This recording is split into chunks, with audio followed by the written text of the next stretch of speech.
Bonjour ou bonsoir à tous et bienvenue sur la chaîne Histoire de la Bible. Aujourd'hui, nous allons étudier le livre de l'Apocalypse. Lorsque nous parlons de ce livre, nous pensons inévitablement à des événements catastrophiques, tragiques, voire dramatiques. Étant donné les catastrophes, les choses que nous voyons autour de nous, criminalité, terrorisme, maladie et autres catastrophes, cela nous interpelle. Étant donné les événements actuels qui se produisent, étant donné ce virus, cette pandémie qui circule, nous faisons face à cela et nous nous demandons peut-être que cela fait partie des événements apocalyptiques. Cependant, le mot apocalypse signifie en grec révélation. Révélation de Jésus-Christ à son apôtre Jean sur l'île appelée Patmos. Ce livre est tout aussi mystérieux que fascinant et surtout rempli d'espoir. D'autant plus, les révélations qui nous sont faites nous dévoilent le Seigneur Jésus-Christ revenant dans sa gloire et sert à montrer à ses disciples, à ses serviteurs, les événements qui doivent bientôt arriver. C'est avec beaucoup d'humilité que j'aimerais apporter ma modeste contribution à la compréhension de la prophétie donnée à l'apôtre Jean.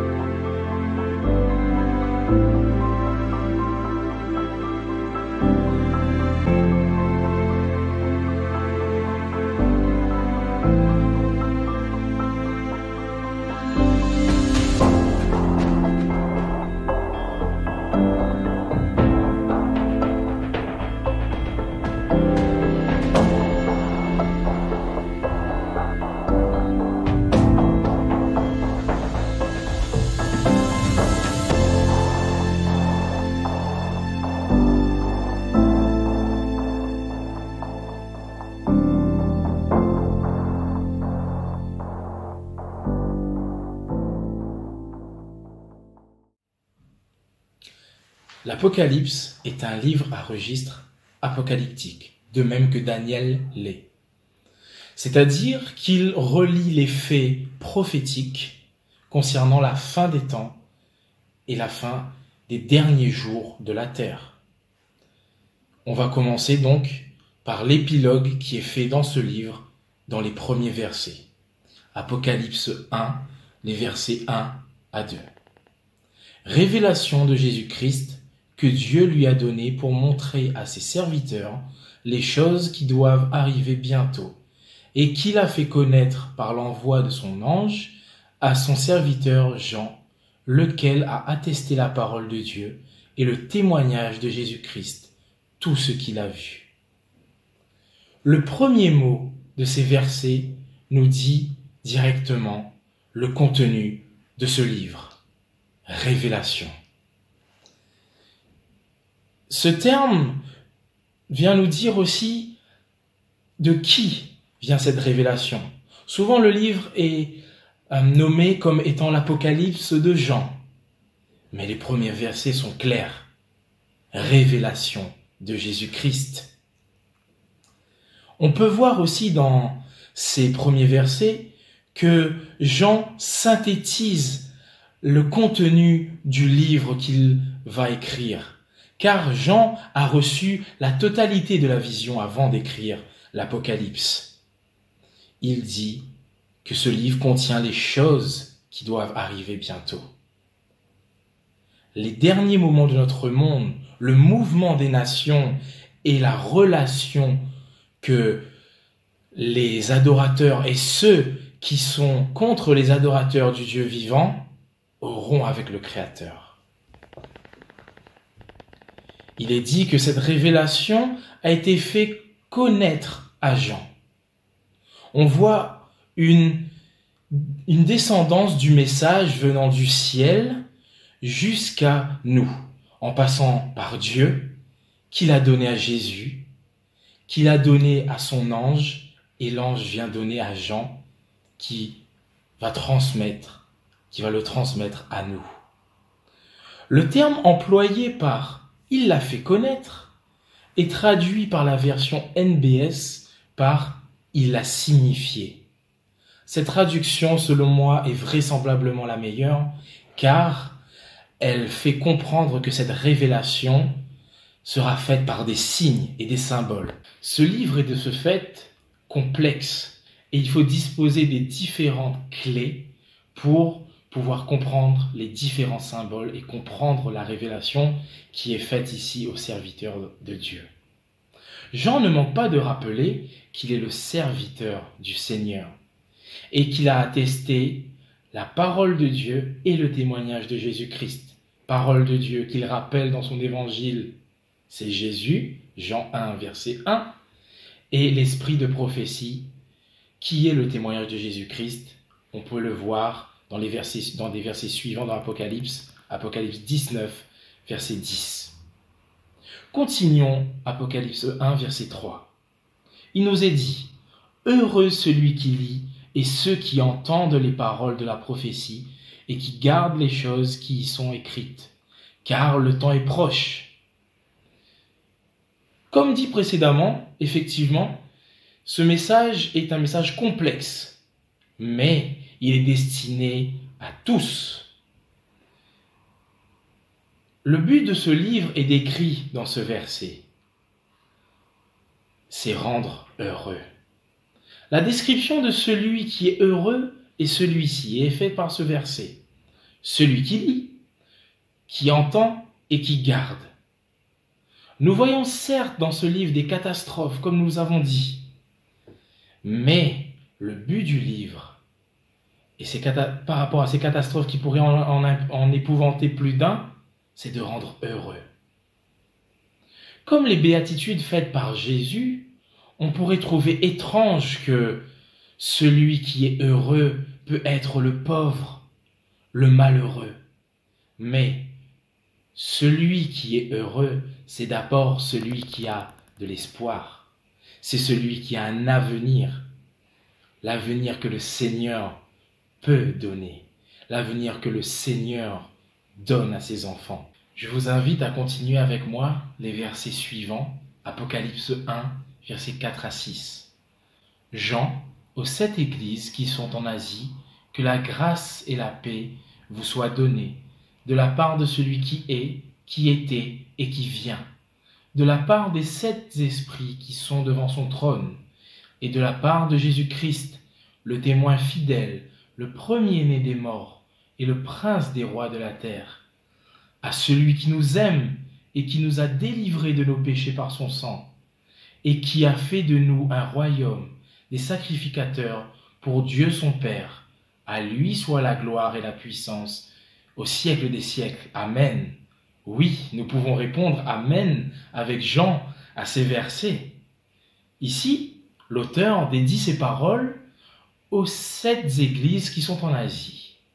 Il ne faudrait pas voir par là une focalisation sur ces églises qui sont passées, nous le savons. Mais, et nous allons le voir, le message qui est dans ce livre est pour nous tous. Ce message est destiné pour les serviteurs du Seigneur. Et Dieu va utiliser justement ces 7 églises pour décrire notre situation par l'intermédiaire de la situation géographique, politique, morale, physique et surtout spirituelle de ces 7 églises qui étaient en Asie. Jean va donner aussi des paroles de bénédiction aux serviteurs de Dieu, en présentant ce Dieu trinitaire. Et il va commencer par présenter le Père comme étant celui qui est, qui était et qui vient. Nous avons premièrement le terme de celui qui est, et non pas comme nous pourrions l'attendre, celui qui était, qui est et qui sera. mais nous avons celui qui est. Et à juste titre, Dieu est celui qui est, et cela nous fait penser à cette révélation qui a été faite à Moïse dans le buisson ardent, où Dieu se présente comme celui qui est. Dieu n'est pas régi par le temps, c'est lui qui a créé le temps. Et donc, avant que le temps soit, Dieu est. Mais c'est aussi ce Dieu qui a une histoire avec l'humanité, qui s'est révélé à l'humanité. Donc c'est le Dieu qui était et qui se présente à nous. Mais nous voyons par la suite ce qui est intéressant, ce Dieu ne va pas se présenter comme celui qui sera, mais comme celui qui vient. Et c'est à juste titre qu'il est présenté comme celui qui vient et non pas comme celui qui sera.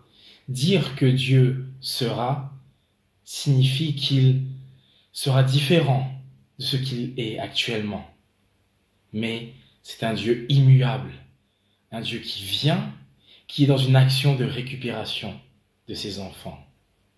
Il est celui qui vient. Puis nous avons l'introduction du Saint-Esprit, qui est décrit comme celui qui a les 7 esprits devant le trône. Pourquoi 7 ? Nous pouvons nous demander cela. Nous savons que généralement le chiffre 7 est utilisé pour symboliser la plénitude. Ici, le chiffre 7 et les 7 esprits font référence au livre d'Ésaïe, au chapitre 11, au verset 2. Je vous laisserai vérifier ça par vous-même, où Ésaïe va présenter cet esprit qui détient 7 caractéristiques qui vont reposer sur le Messie promis au peuple d'Israël. Donc, plénitude de l'esprit est aussi devant le trône de Dieu et là pour bénir son peuple. Puis nous avons en dernier Jésus-Christ qui est présenté, avec des caractéristiques qui lui sont propres. On peut en dénombrer 6. 6 caractéristiques, 3 d'état et 3 d'action, qui sont liées entre elles. Nous avons d'abord le témoin fidèle qui est lié à celui qui nous aime. En quoi Jésus est le témoin fidèle ? Il est le témoin fidèle de l'amour de Dieu pour son peuple. Il est celui qui est venu sauver le peuple de Dieu. Et c'est pourquoi il est celui qui nous aime. Il est décrit comme le premier-né des morts. On peut le relier à celui qui nous a délivrés de nos péchés par son sang. Christ, chronologiquement, n'est pas le premier-né des morts, car nous pouvons voir que Moïse est ressuscité et allé au ciel avec Dieu. Nous pouvons voir ce passage dans Matthieu 17 au verset 3. Mais sans Jésus, cela ne lui était impossible, car, nous devons le noter, Jésus n'est pas mort de la mort qu'on appelle sommeil. Il est mort de la seconde mort. Il est mort de la mort éternelle. Donc, il est bien celui qui est le premier-né des morts, celui qui nous a délivrés de la mort par son sang. Et enfin, Jésus est le prince des rois de ce monde. Et on peut relier cela à « Il a fait de nous un royaume, des sacrificateurs pour Dieu son Père ». Mais de quel roi Jésus est-il prince ? La suite nous le dit, il a fait de nous un royaume. Donc, il est prince, il est notre prince. Et nous sommes en lui des rois et des reines de Dieu. Mais nous sommes aussi des sacrificateurs dont lui-même est le souverain. Nous pouvons voir cela en Hébreux 4 au verset 14. Voilà que Dieu est présenté, ce Dieu trinitaire. Mais nous pouvons remarquer aussi qu'il est présenté d'une manière peu commune. Nous avons l'habitude de voir que Dieu est présenté dans cet ordre. Père, Fils, Saint-Esprit, comme Dieu a demandé à ses disciples de baptiser en Matthieu 28, le verset 19. Mais ici, c'est bien un Père, Saint-Esprit, puis Fils qui nous est présenté. Et cela est intentionnel de la part de Jean. Soulignons encore une fois que Jean a toutes ses visions, a toute la révélation et écrit par la suite. Et là, dans cet épilogue, Il met Jésus en dernier et nous le voyons dans les versets suivants pour lui rendre gloire. Pour lui rendre la gloire car il a vu que Jésus-Christ est au centre de l'adoration dans le ciel. Alors, cela nous devrait aussi nous transporter et nous faire réfléchir. Est-ce que Jésus est au centre de l'adoration dans nos vies? Jean va continuer de parler de Jésus-Christ dans les versets suivants. Et nous allons le voir. Apocalypse 1, versets 7 à 8. Voici, il vient avec les nuées, et tout œil le verra, même ceux qui l'ont percé, et toutes les tribus de la terre se lamenteront à cause de lui. Oui, Amen. Je suis l'alpha et l'oméga, dit le Seigneur Dieu, celui qui est, qui était et qui vient, le Tout-Puissant. Jean voit Jésus, comme Daniel va le voir dans le livre de Daniel, chapitre 7, au verset 13. Sur les nuées des cieux, revenant dans sa gloire. Une question se laisse ici entendre. Est-ce que ceux qui l'ont percé vont être ressuscités avec les adorateurs de Dieu? C'est-à-dire, premièrement, tout nous laisse comprendre que oui, ici, on nous dit que même ceux qui l'ont percé vont le voir. Mais Paul et Jean lui-même vont dire le contraire, et nous pouvons le voir dans 1 Thessaloniciens 4, le verset 16, et dans Apocalypse même, 20 au verset 6. Il n'est pas rejetable que ceux qui ont persécuté Jésus, qui l'ont cloué sur la croix, auront part à une résurrection particulière, mais si cela est le cas, les membres du Sanhédrin qui ont jugé Jésus devraient l'être aussi, car Jésus va tenir de mêmes propos dans Matthieu 26 au verset 64. Ici, il faudrait plutôt voir une expansion du terme « ceux qui l'ont percé » à ceux qui l'ont rejeté, ceux qui l'ont dédaigné, ceux qui ne l'ont pas reconnu en tant que Seigneur, en tant que Sauveur, en tant que Messie venu délivrer le monde. Certes, il n'est pas rejetable, comme je l'ai dit, qu'ils aient droit à une résurrection particulière, mais il faudrait plutôt se focaliser sur ce que le texte veut nous dire, c'est-à-dire tous le verront. Personne ne manquera la venue glorieuse du Seigneur Jésus. Et c'est pour cela que Jean va s'écrier « Amen, oui », car il attend ce moment. Jean est émerveillé par ces visions. Et après ces paroles de Jean, Dieu va déclarer lui-même qu'il est celui qui est, qui était et qui vient, mais qu'il est aussi l'alpha et l'oméga. Ce qui signifie qu'il est le commencement et la fin. Parole que Jésus va reprendre en Apocalypse 22, verset 1. Il est tant le créateur du monde que son recréateur. Le verset suivant marque la fin de l'épilogue de Jean, car dans les versets qui précéderont le verset 9, on aura le cœur même de la révélation. Mais avant d'arriver à la révélation, continuons encore au dernier verset de l'épilogue, le verset 9. Moi, Jean, votre frère, et qui est part avec vous à la tribulation et au royaume, et à la persévérance en Jésus, j'étais dans l'île appelée Patmos, à cause de la parole de Dieu et du témoignage de Jésus.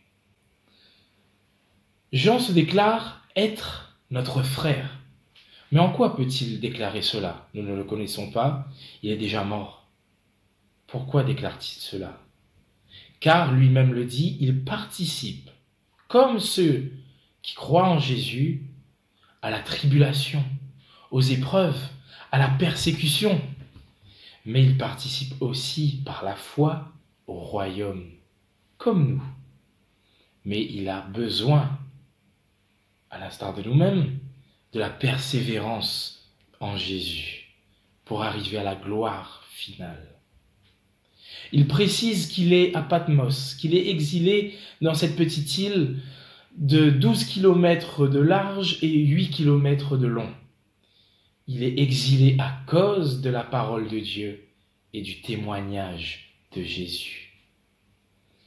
Voilà, le contexte est posé avant d'entrer dans le vif de la révélation.